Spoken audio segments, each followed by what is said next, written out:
Les mares temporaires méditerranéennes. On appelle une mare une petite étendue d'eau stagnante, peu profonde et de faible surface. Les mares n'ont pas de relation directe ni avec la mer ni avec les rivières. Elles ne sont alimentées que par les eaux de pluie ou plus rarement par les résurgences. Cette mare est dite temporaire car elle est remplie par les inondations hivernales et disparaît partiellement ou totalement par assèchement estival. Ces mares temporaires se rencontrent sur l'ensemble de la France, mais nous nous intéressons ici aux mares temporaires en région méditerranéenne car elles sont reconnues comme réservoirs de biodiversité à l'échelle mondiale. Regardons de plus près cette mare. Sur les bords de la mare, on retrouve les plantes hélophytes, celles qui ne sont pas complètement immergées, et au centre de la mare, les plantes hydrophytes complètement immergées. Les plantes présentes dans cette mare ont développé des techniques particulières pour se reproduire. Regardons comment fonctionne cette plante.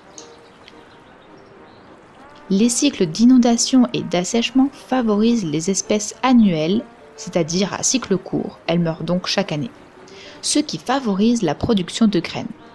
Et les graines produites permettent de résister en période de sécheresse. Dès que les conditions sont favorables, c'est-à-dire dès que la mare est de nouveau remplie en eau, la graine va germer et la plante va commencer à grandir. Aujourd'hui, de nombreuses menaces pèsent sur ces milieux. Et oui, la faible taille et profondeur des mares temporaires les rend vulnérables. L'urbanisation. Au cours des 50 dernières années, l'urbanisme a subi un essor très important sur le pourtour méditerranéen. Les zones humides temporaires en milieu périurbain sont confrontées à des menaces de comblement lors des aménagements. Mais les mares peuvent aussi se refermer naturellement.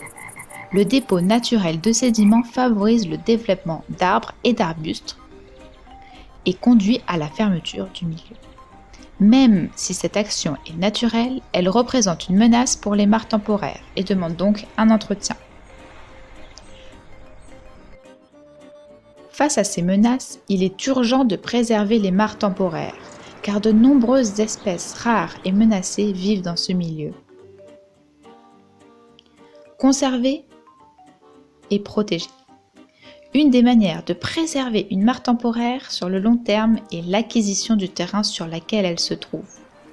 L'acquisition foncière permet de maîtriser l'usage des milieux et donc de limiter l'impact des activités sur les mares.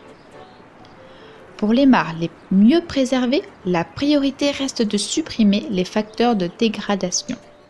Pour ce faire, la sensibilisation auprès des acteurs est un pilier essentiel à leur protection.